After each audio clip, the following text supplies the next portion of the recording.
also say Yes, that I have been following the proceedings in the Senate. I've even read the final report. Yes. I've seen the thorough work that has been done by Senator Amy Marcos. Mention has been made of the arrest. Mention has been made even of the jurisdictional arguments. They are very compelling and they support our arguments as well. Okay, magandang araw po sa inyo lahat and welcome po ulit dito sa Tingin Tabunon PH channel mga kababayan.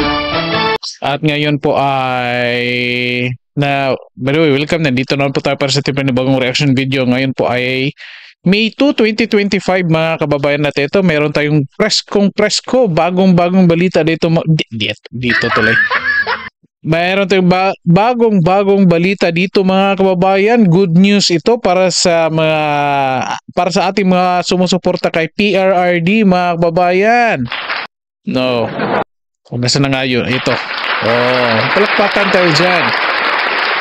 Ano bang good news dito mga kababayan? Nako, PRRD makakauwi na ngayong buwan na to mga kababayan.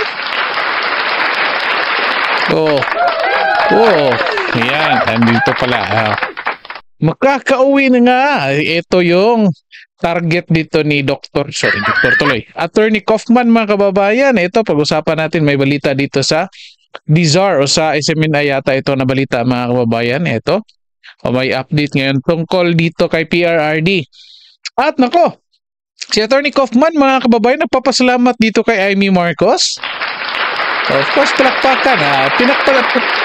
Pinalakpakan na po natin si Amy Marcos mga kababayan. And yet, until now, hindi pa rin tayo nakapag-desisyon kung suportahan ba natin si Amy Marcos mga kababayan. So kayo na po bahala dyan. Iwan ko na po sa inyo yan kung iboboto si Amy o hindi. Kung iboboto, walang problema. Anyway, kasi sinuportahan naman siya ni VP Sara. At eto, meron namang ginawa si Amy Marcos na hindigan siya na sumusuporta siya dito kay PRRD. At ito, maraming lumabas sa kanyang hearing na kung saan, sabi nga natin last time sa isang video natin na pwedeng gamitin ng company PRRD para doon sa kanyang kaso mga kababayan. Of course, palakpakan tayo. Okay? At ito, pakinggan natin mga kababayan itong update kay PRRD. At bakit natin natanong na makakauwi na ba si PRRD ngayong buwan ng Mayo mga kababayan? Of course, excited tayo dyan. At ito, by the way, bago natin i-play mga kababayan, paki-like and share po ng videos natin. And din paki-subscribe din po sa ating channel. Ito, pakinggan muna natin. Yan ha. That he knows that he has a whole crowd of supporters, not just crowd, perhaps a huge part of the population in the Philippines who are thinking of him every day, are wishing him the best and wishing for his return as soon as possible. And as I said, this is just a fraction of the mail that we're receiving. And I've been tasked to take this back today and to sort through it and to let him know, each and every person who is writing to him, because it means a lot to him. He knows that he has followers, he knows that he has supporters. Naku, meron palang nagpapadala ng mga sulat mga kababayan kay PRRD pampalakas ng kanyang loob. Palakpakan din natin dyan. Tapos palakpakan natin yung kung sino man kayo, kung isa kayo sa mga nakapagpadala ng sulat kay PRRD doon sa The Hague mga kababayan, mag-comment nga kayo dito mga kababayan. Palakpakan natin dyan. Kahit paano, kahit hindi natin talaga na personal na ipaabot yung mga suporta natin, I think nakikita ni PRRD ito, at least yung mga sulat mga kababayan, ako ang laking tulong na yan. Tapos palakpakan tayo dyan. Nakapagpalakas yan ng loob mga kababayan. I think may movie niyan,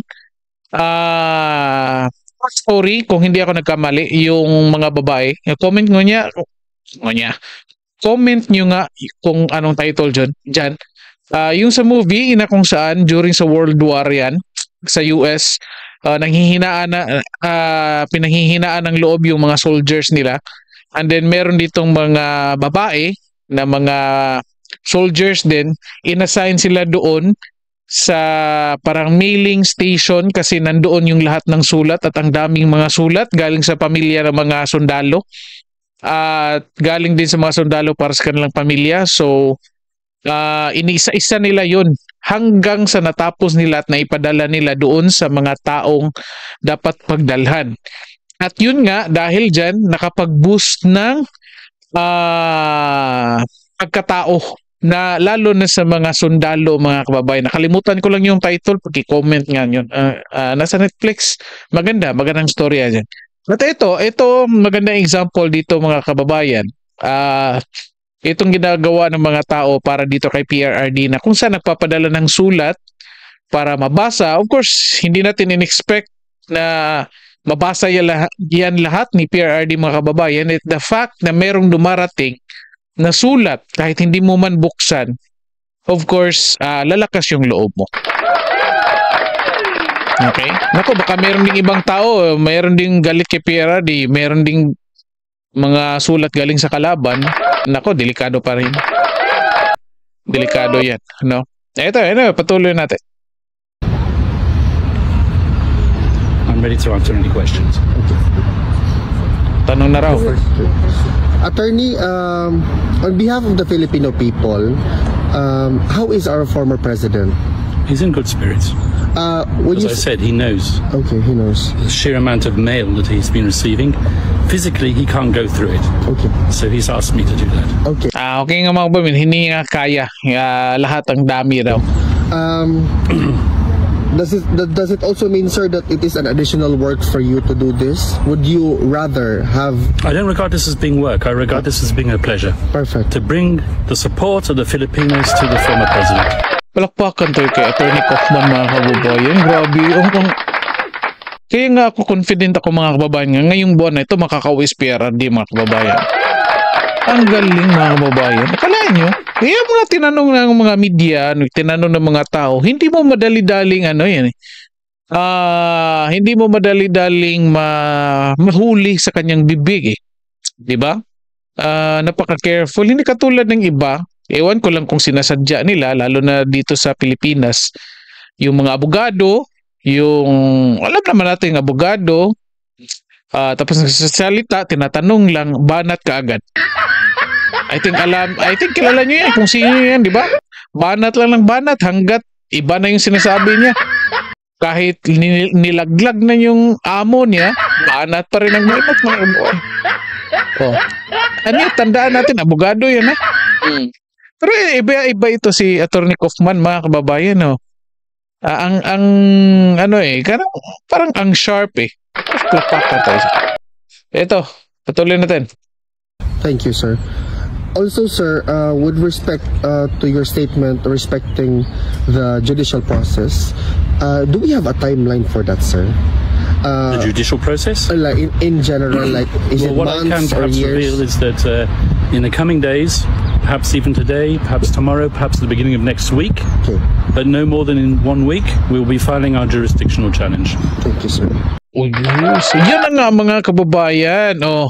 Ngayong linggo na ito.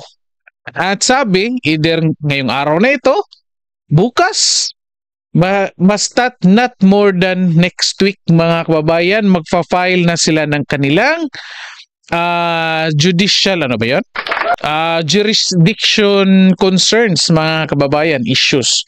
Okay, marami ngang nagtatanong dati pa, last month pa, na kung saan kailan daw magfa-file ng jurisdiction issues dito si Attorney Kaufman, at ito na nga, nagbigay na nga siya ng update. No, not more than next week mga kababayan. So excited tayo nito.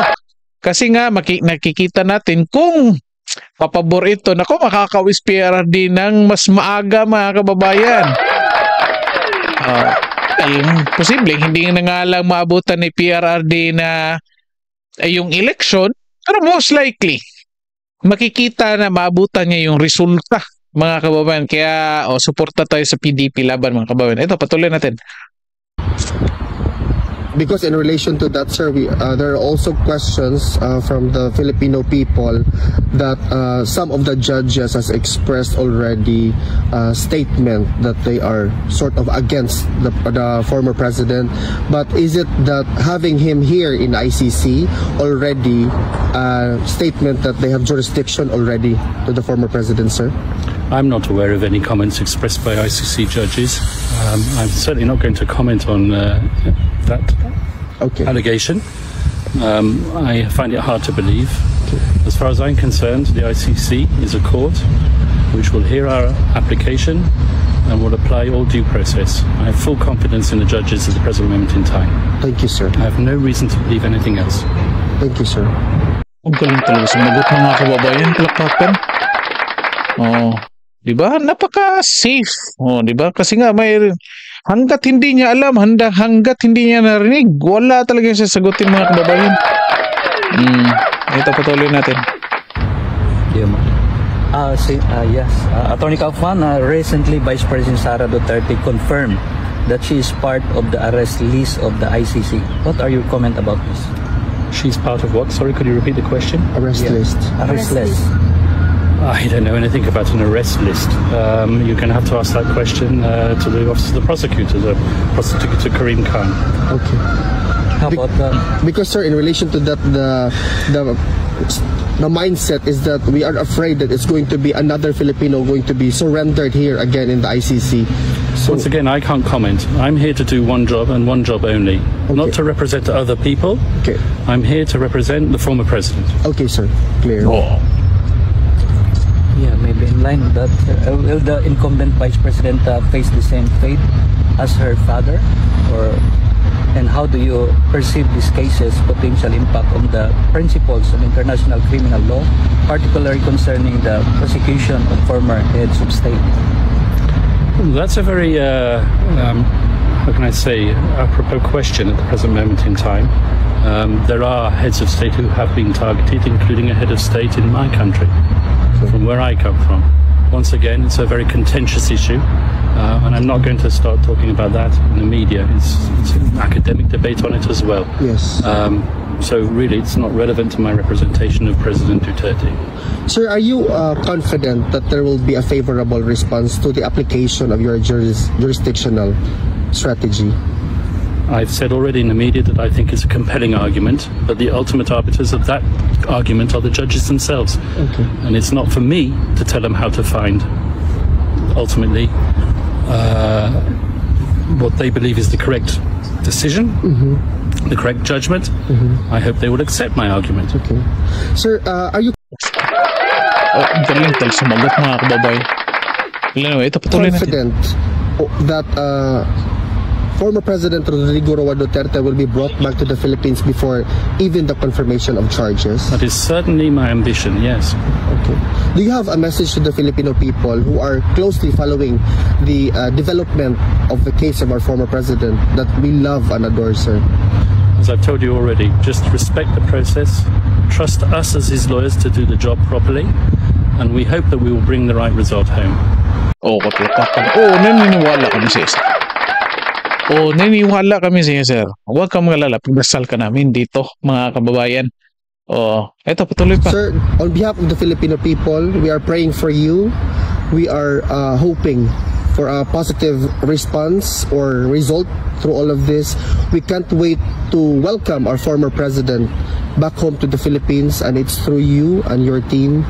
We always pray for you that God will give you the wisdom. Thank you very much. It means a lot to me, and it means a lot to him as well. May I also say, Yes, I have been following the proceedings in the Senate. I've even read the final report. Yes. I've seen the thorough work that has been done by Senator Amy Marcos. Mention has been made of the arrest. Mention has been made even of the jurisdictional arguments. They are very compelling, and they support our arguments as well. So, are you saying, sir, that the result of the Senate inquiry actually favors the application of your jurisdictional argument? There are definitely arguments that can be derived from that report and will be used. Reference will possibly be made as well. Thank you so much for that, sir. We can't wait for you to tell us that your argument is accepted and the president will be brought back to the Philippines. Thank you very much. You're welcome, sir. Thank you so much for your time. Thank you. Ang galing mga kababayan. Tingnan nyo. Eto nga mga kababayan. Ano pa bang sasabihin natin dito? Di ba? Ito lang masasabi natin dito mga kababayan. Pagdasal natin ito si Attorney Kaufman. Ako, ang galing. Ako personally mga kababayan, na-appreciate ko to.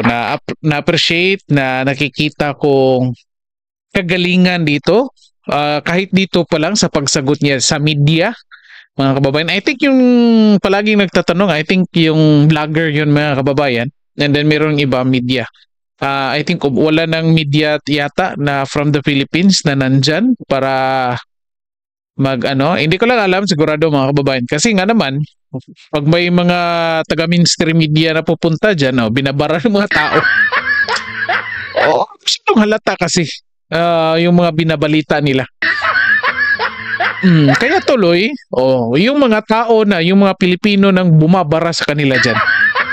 Harap-harapan pa yan, ha? Hindi yan katulad natin na nandito sa Pilipinas, kapag nakakita tayo ng reporter, kahit alam natin na mali-mali yung binabalita, kahit alam natin na one-sided yung binabalita, hanggat the reporter alam natin sikat o nagpapapicture tayo. Sila dyan, mga Pilipino na nandyan, kahit alam nilang reporter sikat, barado. Harap-harapan. Diba? Anyway, ito mga kababayan, masaya tayo sa balita na ito at pagdadasal natin na kung sana bago magtapos ang buwan ng Mayo, mga kababayan, ay makakauwi na nga sa CPRRD. And of course, kahit si Atty. Kaufman nagpapasalamat kay Amy Marcos sa kanyang ginawa sa Senate hearing. Of course, nagpapasalamat tayo kay Amy Marcos dyan, mga kababayan. At yun na nga, maraming lumabas sa hearing na pwede nilang gamitin, mga kababayan. Parang tumulong talaga dito si Amy Marcos, mga kababayan. Okay? So, hanggang dito lang muna tayo. Ito, binabalita, sinishare ko lang sa inyo itong mga updates ngayon kay PRRD na kung pwede sana makauwi na nga. Ito, maganda itong balita. Parang lumalakas yung loob natin at na masyadong excited tayo dito sa pag-uwi ni PRRD. Okay, so paki-like and share po ng videos natin para makita din po ng iba, and then paki-subscribe din po sa ating channel. Okay, maraming salamat sa lahat at magandang araw po sa inyo.